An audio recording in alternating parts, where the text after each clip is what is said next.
This is Ask the Governor with Louisiana Governor John Bel Edwards. It's your chance to speak with Governor Edwards and ask questions that are important to you. The phone number is 877-217-5757. This is Ask the Governor on the Louisiana Radio Network. Thank you, Michelle Southern. And once again, for show number 25 of Ask the Governor with Governor John Bel Edwards, your number is 877-217-5757.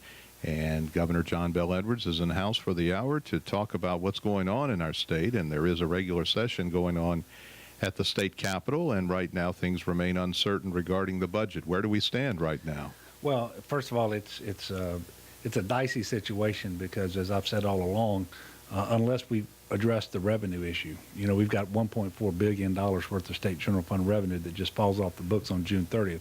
Unless we address it and keep most, not all of that, then we're not going to have enough in order to adequately fund what I think everybody considers to be critical priorities, and especially reductions to health care as it stands in the current budget coming out of the House Appropriations Committee. For example, just from this year to next, there will be a reduction of $571 million state general fund. Mm-hmm. But when you put the matching dollars from the federal government, because that's how we fund health care, is it's a combination of state and federal dollars, the cut is really $1.96 billion. And right now, under the budget, we wouldn't have a single public partner hospital. So here in the Baton Rouge area, for example, Our Lady of the Lake would cease to be our partner hospital. But this would happen all across the state of Louisiana. We also would have to close up our two medical schools. So the cuts are so catastrophic that they're not going to happen. But the sooner we will acknowledge that and fix the problem and then get back to passing a budget that is worthy of the people of Louisiana. And by the way, I proposed a budget that would reduce the net tax burden of the state of Louisiana from this year to next by $400 million and would still adequately fund our priorities. There would still be about $120 million in cuts, state general fund, but those cuts could be spread across the budget wide enough and be shallow enough that we could adequately fund our most critical priorities, and that would be a responsible way to do this. What we see in the House right now is a budget bill that is just catastrophic, and we have a lot of stakeholders, whether they're hospitals, medical school people, advocates for people who need health care, nursing homes, all across the board. And of course, there's still cuts to sheriffs and district attorneys and all the state agencies. So we've got a lot of work to do. I think we're going to get there. It's just harder than it needs to be and taking longer because we had a fiscal session last year and the House chose not to address it. We had a special session this year. The House was unable to address it. And so here we are getting much closer to June 30th than we should before we fix the problems. But I remain convinced we're going to be able to get it done. But it should not be this hard or take this long. But, Jim, I did want to congratulate you. Last Friday night, I was able to go to an event over at LSU where you were recognized by the LSU Alumni Association as one of the distinguished members and put into their Hall of Distinction, I should say. So congratulations to you. Well earned. Well, thank you. And it was a pleasure to be there with the other inductees, and I understood the magnitude of the event when I saw the governor show up. So.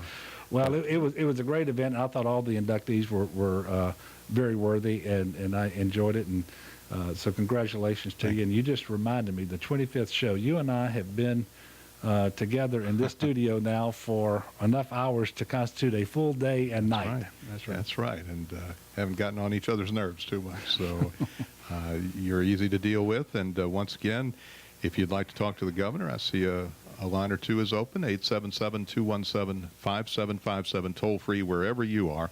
Governor John Bel Edwards is in-house to talk about anything on your mind, and principally the budget is the issue, 10 weeks away from the so-called fiscal cliff. I read one editorial column that said there is no fiscal cliff.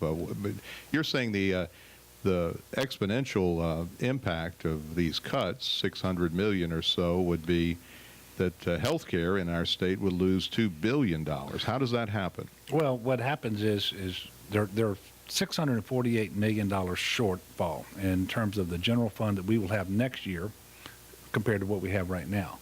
The way the House Appropriations Committee has allocated the shortfall, the cuts come primarily to health care and $571 million in state general fund, but much of that is used for match. And so, for example, in the traditional Medicaid program, we pay about 38 cents on the dollar, and the federal government matches 62 cents. Well, for every 38 cents we can't pay, we lose 62 cents. And so that's how $571 million grows to $2 billion.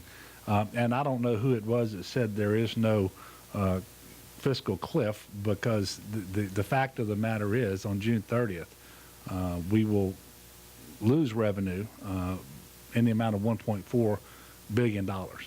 That's just a fact. And those aren't my numbers. Those are numbers that come from the Revenue Estimating Committee and from I should say the House Fiscal Office and the Legislative Fiscal Office, and that's what we're having to contend with right now. 877-217-5757 is your number. James in Longview. And James, good afternoon. It's nice to hear from our friend from the Lone Star State. Well, it's good to hear you, Jim, and good afternoon, Governor Edwards. James, it's good to be with you again.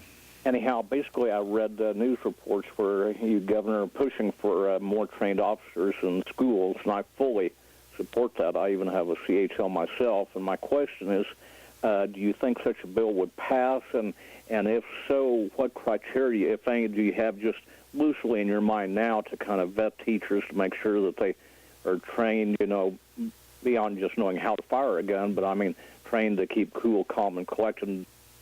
Well, James, thank you for calling in. I appreciate the question. We actually convened our very first meeting with task force that I created that is equal parts educators and law enforcement with some folks sprinkled in on things such as mental health in order to make sure that we can holistically address the issue of school safety in light of what's going on around the country. I specifically do not support an approach that would arm our teachers, allowing teachers, for example, that might have a concealed carry permit to have that weapon in the classroom. I believe that there's a lot of things that we need to do, but as it relates to guns on school campus, I think they ought to be in the possession of school resource officers. Those officers ought to be post-certified, and they ought to have annual recurring training requirements in order to make sure that we're safe. And those are the things that we're looking at to make sure that we have those school resource officers, that they're trained and properly utilized, in addition to a number of other things that we're working on as well. We'll talk more about this issue and more. Your number 877-217-5757. We'll be back after a brief break right here on your station. Thank you for joining us for Ask the Governor. 877-217-5757. Governor John Bel Edwards is here, show number 25.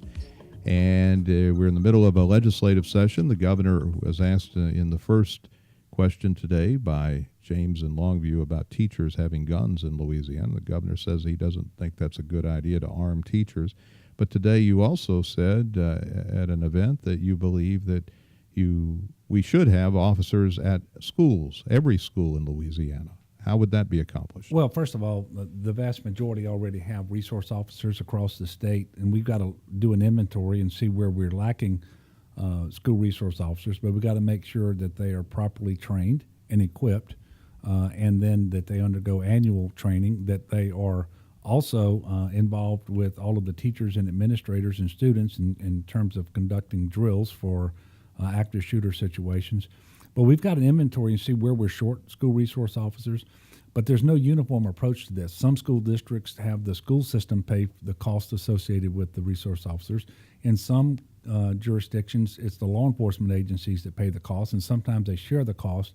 The other thing is we got to make sure that when we place these resource officers in our schools is that they're utilized appropriately.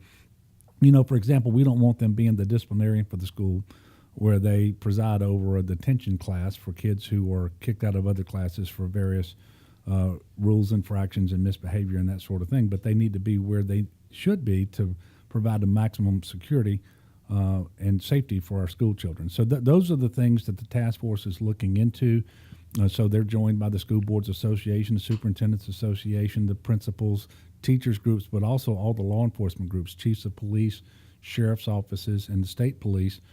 As well as the State Department of Education. Dr. John White is also participating in this. And, there's nothing more important than school safety, but it's not just the school resource officer.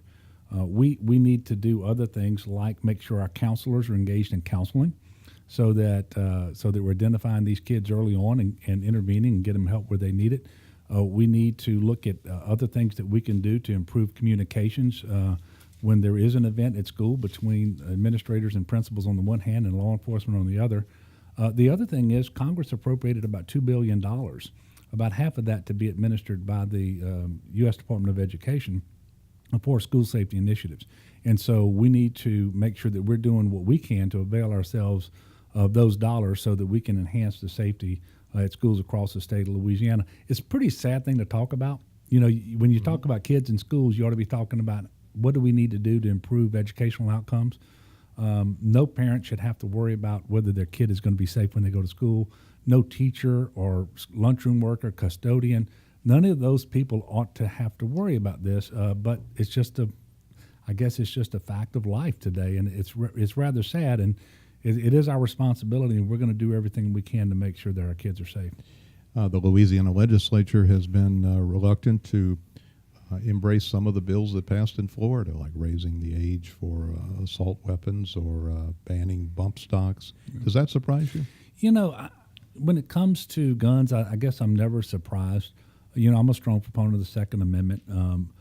I will tell you that sometimes I don't quite understand the distinctions that are made. For example, the NRA supports a regulatory approach to banning bump stocks, but not a legislative approach, either in Congress or in state legislatures. At the end of the day, the result would be the same, you would think, and so, but I'm never surprised about how this happens. I do want to make sure, at a bare minimum, that in Louisiana we are reporting individuals to the database when we should, either because they're convicted of certain offenses or because they're adjudicated mentally unfit, and so that they pose a threat to themselves or others.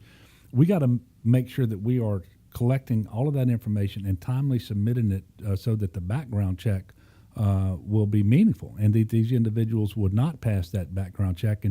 And right now we are in the process of making sure that we are evaluating our systems and that they are working properly. That's one of the most important things that we can do as well.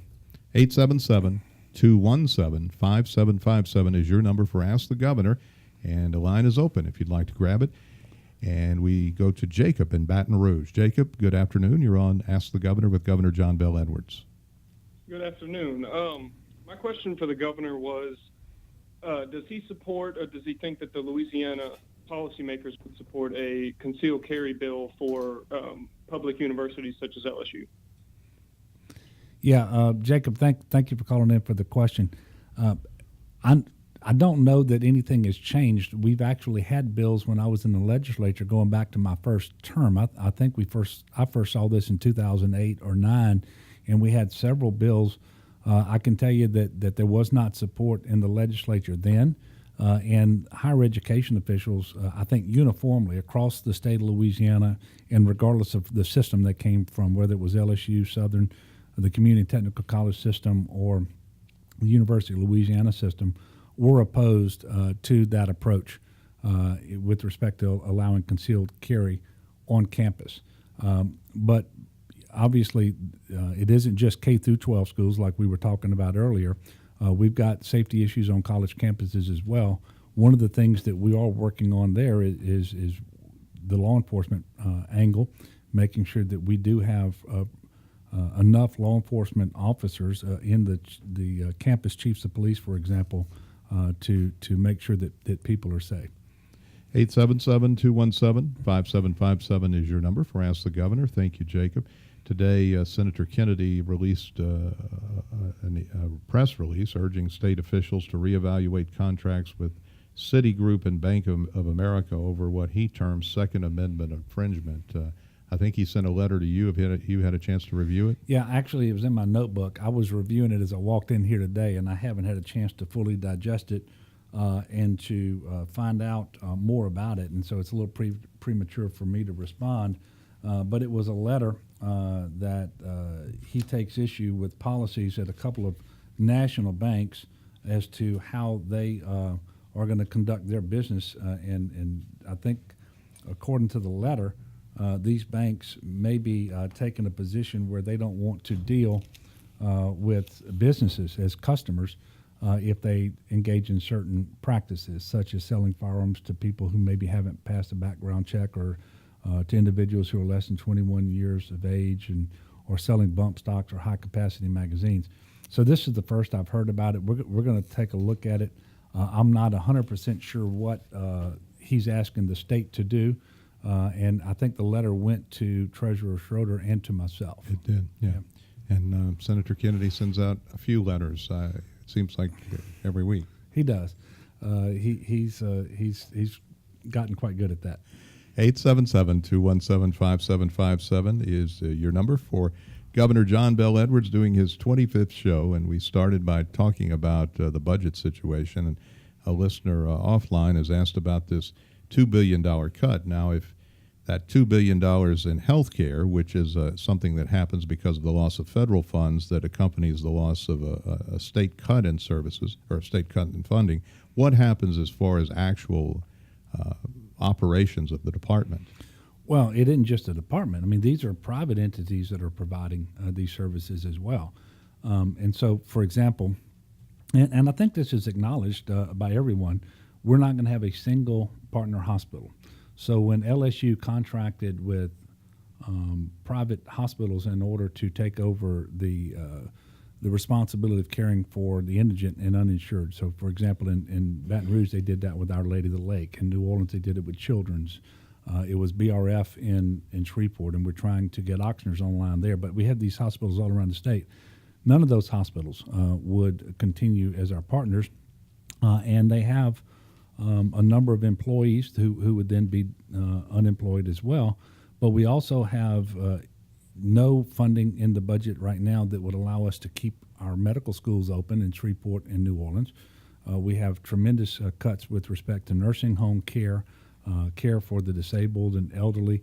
Look, it's so draconian and it's so deep. I can't imagine that there's anybody who believes this is a responsible budget, which begs the question, why would they even try to advance it as opposed to just trying to do what is necessary to fix it? And I think that is a good question to ask, because quite frankly, I don't understand it myself. But it proves what we've been saying all along. If we don't address some portion of that fiscal cliff, that $1.4 billion that evaporates, and by the way, the shortfall now stands at $648 million. If we don't address that, then we're not going to have a budget that responsibly and adequately funds our most critical priorities to the degree that we can live with. And that's why the sooner we fix it, the better. And it would be nice if the House of Representatives would stop this charade around this particular budget and just acknowledge that we've got work to do and get about it. Now, there are lawmakers, including one Republican, who contend that some members of the other party that you're not in, the Republican Party, that they don't want you to succeed. And anything that's viewed as something that gives the impression of success by you is not palatable right now. Yeah, there were actually three Republicans in the House who went to the floor during the recently concluded special session and made those types of comments. And I don't have any doubt that that's what motivates a number of individuals in the House of Representatives. I don't think it's a majority, but it's enough to cause serious issues, because you have to have a 2/3 majority to do these structural changes that we need in Louisiana. But if they don't want me to succeed for Louisiana, then they don't want Louisiana to succeed either. And they must be a little bit concerned, because right now Louisiana's doing very well. Our unemployment is at 4.5%, a 10-year low. Wage growth exceeds the national average. We're winning the biggest and best economic development deals in our history. We currently have higher education fully funded with our TOPS program as well, and on so many other counts, whether it's the Medicaid expansion, criminal justice reform. We're doing really well, and so I would hope that they would recognize that momentum and want to keep it going for the benefit of the people of our great state. Shelley in Baton Rouge. Hi, Shelley. You're on the air with Governor John Bel Edwards. Hello, Governor Edwards. This is going back about what you were talking about with the tax cuts or with the cuts that they're trying to make at the state. And I just wanted to say thank you so much for fighting for our families. I work with families living with autism all across the state, and I also have a client. Their name is Marikey, and they planted an autism center in Baton Rouge.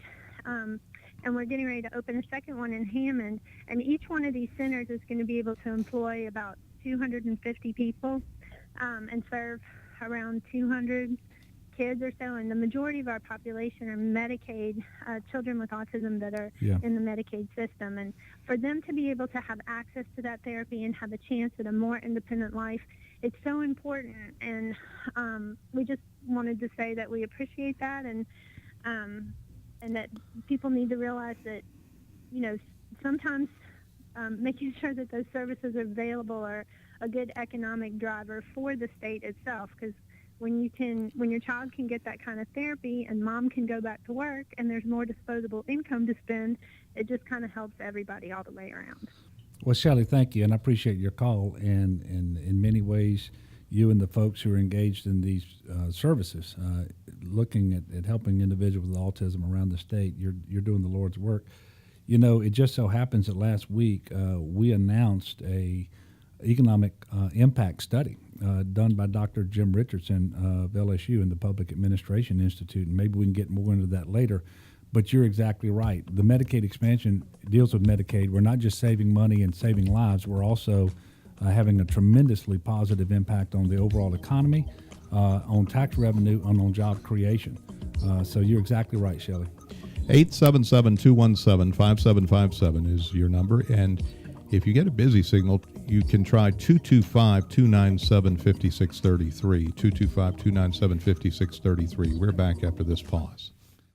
This is Jim Inkster. Thank you for joining us for Ask the Governor, the 25th month in a row that the governor has conducted a discussion with the people of our state by radio. And if you'd like to join the conversation, please give us a call either at 225-297-5633 or at 877-217-5757. Chris in Mandeville. Hi, Chris. You're on the air with Governor Edwards. Hi, thanks for having me. I'd like to address a couple of issues real quick and just put it on the table and get the governor's response. Louisiana's economy, since you've been governor, has really not been very good. And I would suggest that a couple of the reasons are the state spends too much and it taxes too much. Louisiana, according to the Tax Policy Center, spends $8,600. This was in 2015. I think it's probably going up since then. $8,600 per capita, the highest in the South. We have some of the highest, most punitive taxes on business and income relative to individuals, and I think this holds the state back. Yeah, well, Chris, thank you very much for the call. The one thing I can assure you is the Louisiana economy is performing much better of late than it was in 2015, 2016. And that is, I think, proven by the unemployment, which has fallen to 4.5% now, the lowest in 10 years. We've got wage growth that exceeds the national average finally. And I'm not telling you we're doing as well as we want to do, and it's not mission accomplished, but we're certainly moving in the right direction. We have about the 5th lowest tax burden in the country when you compare state and local taxes. Now, if you just look at state taxes alone, they are typically higher on a per capita basis than other southern states, but that's because of the way the Constitution is set up, and we actually send a fair amount of that revenue down to the local level because the locals are not able, under the Constitution, to raise all the revenue that they would otherwise raise. But if you look at the burden of both combined, it is the 5th lowest in the country. And so I don't accept the premise of what you're saying. And I will tell you that my plan for next year, for example, would result in a net reduction of the tax burden in the state of Louisiana of almost $400 million. But we would still be able to adequately fund our critical priorities like health care. We wouldn't have a cut to the higher education institutions. We would keep them stable. We wouldn't invest more, but we wouldn't cut them. We would fully fund our TOPS program. We would keep all of our public partner hospitals, for example. And I think that's the way to go. And it would be a net reduction in the tax burden from this year to next. So I think that's the balanced approach that we need in Louisiana. I believe we're on a much better road now than we were before I became governor.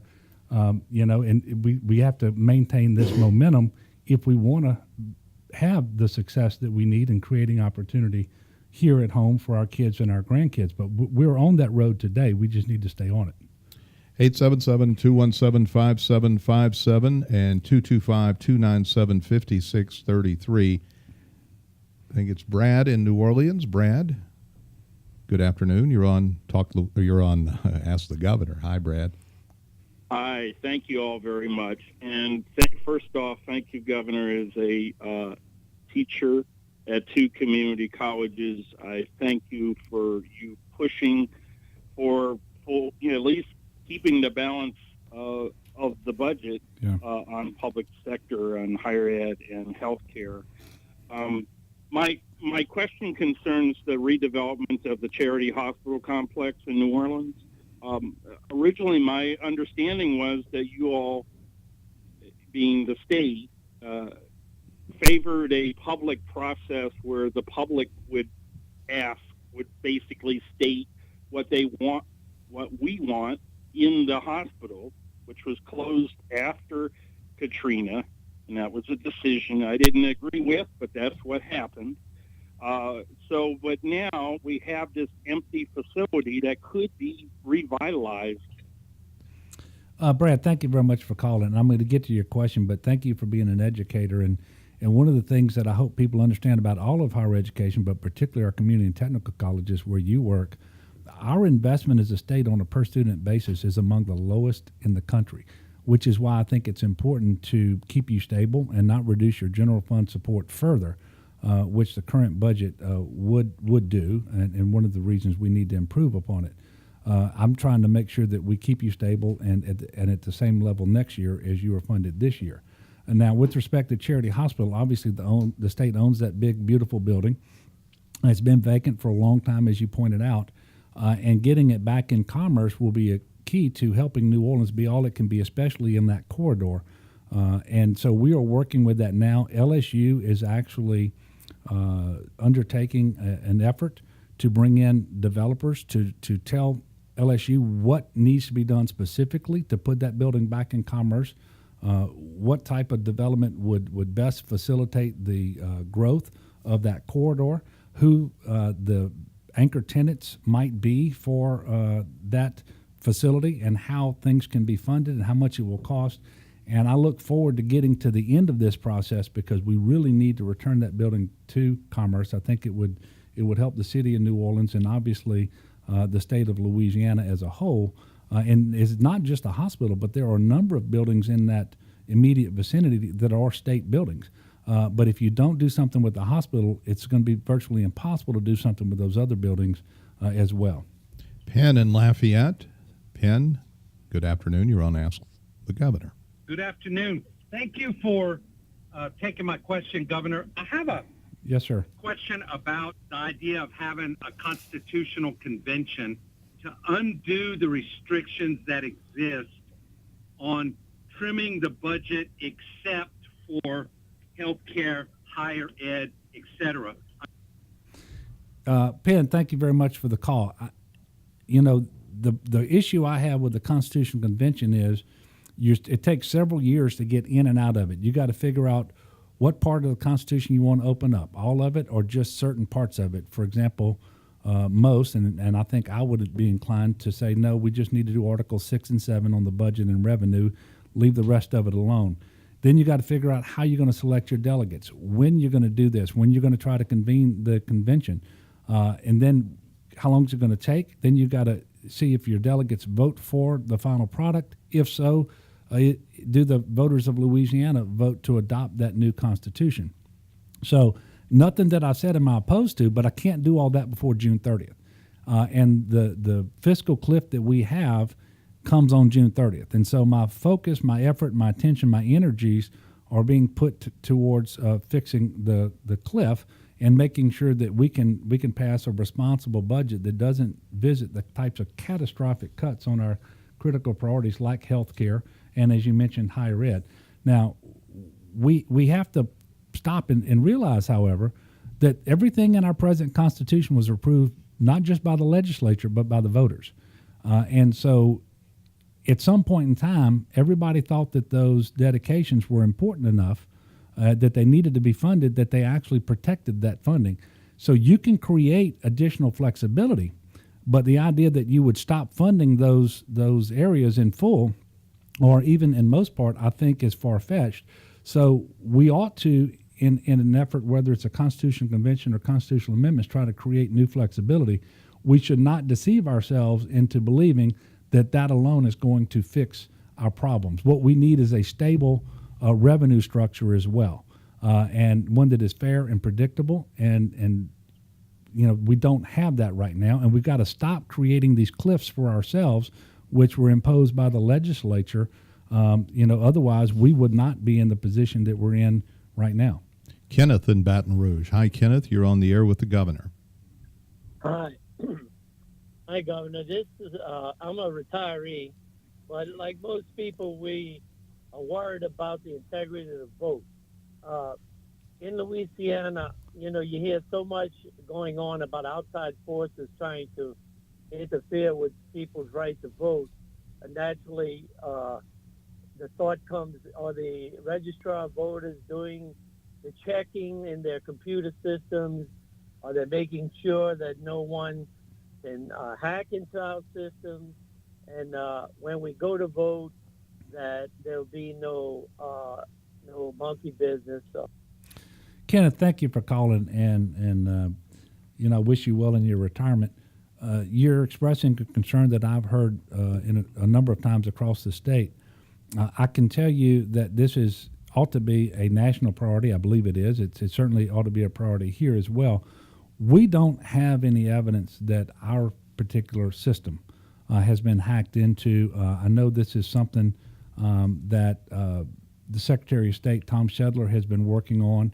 One of the things that he's doing right now, for example, is we're trying to replace 10,000 voting machines to have newer machines that are more reliable and hopefully less prone to hacking.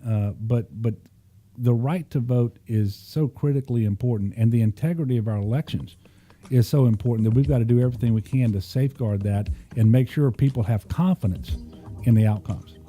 Another quarter hour to go with Governor John Bel Edwards. Your number for Ask the Governor is 877-217-5757 or 225-297-5633. We'll return after this brief pause on this station.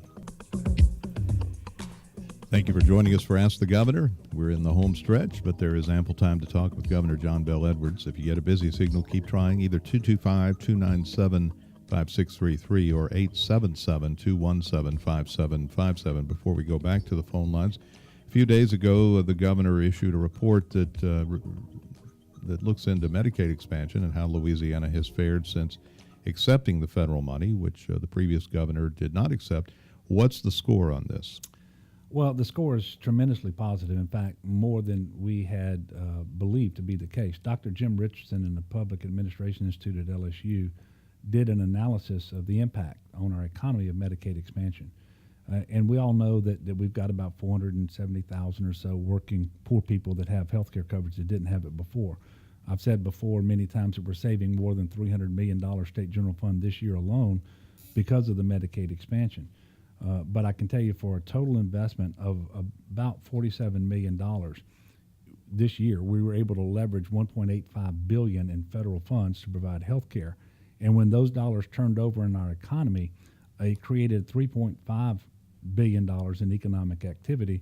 And overall, throughout the life of the expansion, the estimation is more than 19,000 jobs created. We also know that tax revenue back to the state because of this economic activity has exceeded $100 million, which is twice the investment that we made of $47 million. And it's also produced about $53 million in tax revenue for local governments on an annual basis. So it is a big win in terms of the economy. We already knew we were saving money. We already knew we were saving lives and improving lives, but now we can see that it's actually improved the economy.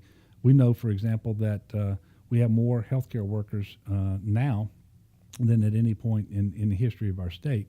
And obviously that has contributed towards that 10-year low in unemployment that we're currently experiencing. As far as what the state has to pay to get the federal funding, what is that amount right now? Well, first of all, this is where the savings comes into play. If someone is uninsured, then we pay about 40 cents on the dollar for their care, and it comes from the general fund.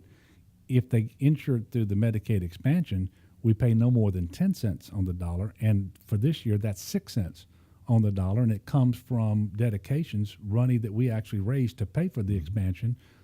We do that through some provider fee increases, but also we did it through some premium tax revenue. And so that's really where the savings comes in. You can either pay 6 cents on the dollar or you can pay 40 cents on the dollar.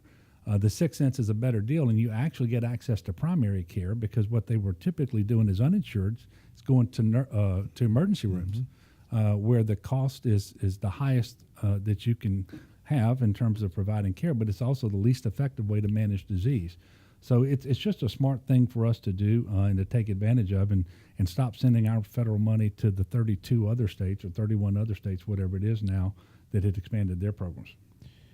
In Alexandria, we go to a caller. This is Jeremy. Hi, Jeremy. You're on Ask the Governor with Governor John Bel Edwards. How you doing? Thank you for taking my call. My question is, 10% of Louisiana's crawfish come from the wildlife. The other 90% comes from ponds. My question is, we have a bunch of WMAs. Some of them you could commercially fish, but you can't commercially crawfish. They say you will be able to commercially crawfish, but it's only up to 100 pounds. But you need a commercial fishing license to commercial crawfish. I was wondering was there a way we can open up the WMAs to commercial crawfish to bring more revenue to the citizens, to eventually bring more revenue for the state. Jeremy, thank you very much for the call. And you know, just as an aside, I'm one of those people, like most Louisianans. I love crawfish.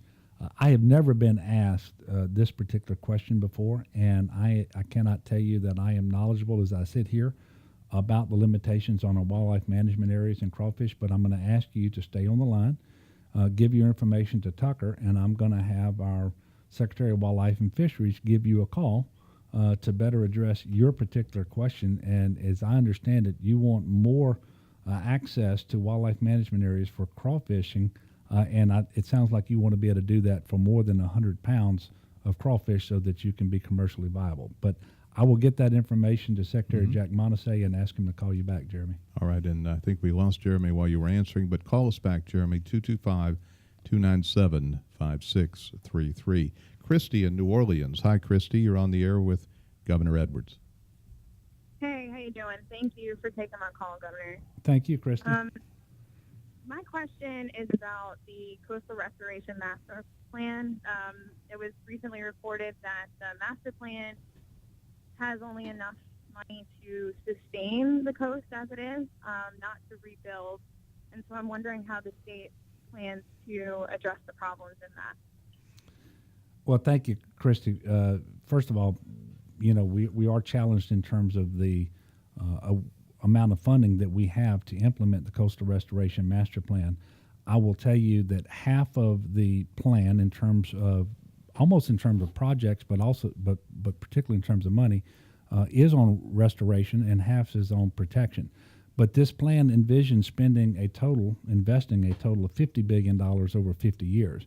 We don't have $50 billion identified yet. We're off to a relatively good start, but unless we're able to produce more revenue streams, whether it's from the federal government or local sources and what have you, we know we're going to come up short. But I can tell you that right at half the plan is restoration, half is protection.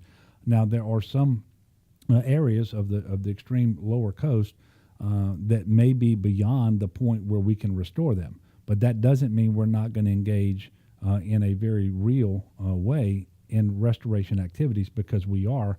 But we're allowing science to tell us, the consensus among the scientists who study these things, to tell us where it's best to invest the money, because we don't want to invest money where it can't possibly do any good, because we are in a race against time. We have to have the biggest bang for our buck, And so we have to put our limited dollars where they can do the most good. And that's the whole focus of the Coastal Restoration Master Plan. That's why we have so much public input into that plan, and we allow science to drive it. It's reviewed every year. It's revised every 5 years.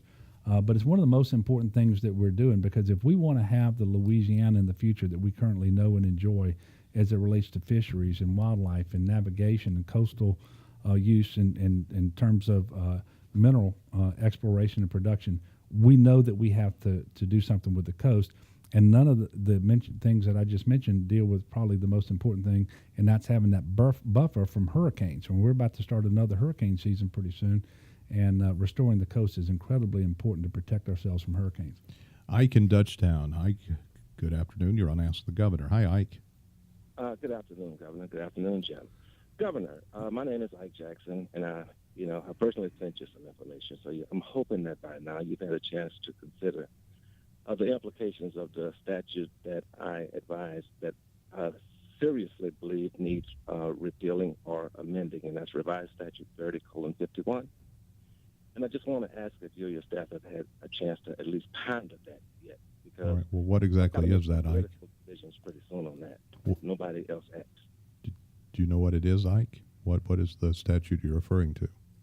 What it's in Title 30, and what it essentially says is that as long as it's any company involved in the production, transportation, or marketing of oil and gas and related products, in other words, byproducts, and everything that is produced in our region is oil and gas byproducts. Okay? Any claim that you want to do for enforcement of an obligation that they might have had with regard to that would be owned, if not brought within 3 years of the time the Attorney General had knowledge of the claim. Right. Yeah, I can just tell you, as I sit here today, I'm not prepared to discuss that. I've got the statute number. I'll take a look at it. I don't believe I've ever had a legislator approach me with concerns about that particular statute or introduce a bill, as far as I know, to repeal it. But I can take a look at it and see if there would be a benefit from doing that, and get the opinions of others as well. Okay, since we last talked with you a month ago, there's been some funding on the hazard mitigation front. Yeah, in fact, a considerable amount, and it's really very exciting. And so when Congress made the most recent appropriation for funding for recovery from the disasters that hit Texas and Florida and the Virgin Islands and Puerto Rico, they actually went back and plussed up the funding for our disasters in 2016. And for Louisiana in particular, the funding that we're going to benefit from is right at $1.2 billion of community development block grant funding that will flow through HUD, but it's for hazard mitigation. So we have 56 parishes that were declared major federal disasters in those flood events, and we can invest this money in those parishes to reduce the future risk of flood. Now that gives us a lot more funding than we thought we were going to get initially. We know that we want to tackle things in a different way, look at watersheds. And so that we're not just giving money out to parishes, then they get the water off themselves as fast as possible, but without regard to what it does to their neighbor, for example. But where we think we're also benefit is we now have the ability to do some big projects, such as the Comeet River diversion, which is really important. And now the Corps of Engineers also got plussed up on the funding that it received to spend on these types of projects in states that were declared a federal disaster. I recently had a meeting with General Simonite, who's the head of the Corps of Engineers. He actually went out and looked at the Comeet plans, and so the site and the plans, and so we're waiting on them to tell us what their commitment is. Thank you, Governor. John Bel Edwards. He'll be back next month, May 16th. Until then, thanks for listening. Thank you, gentlemen, for listening.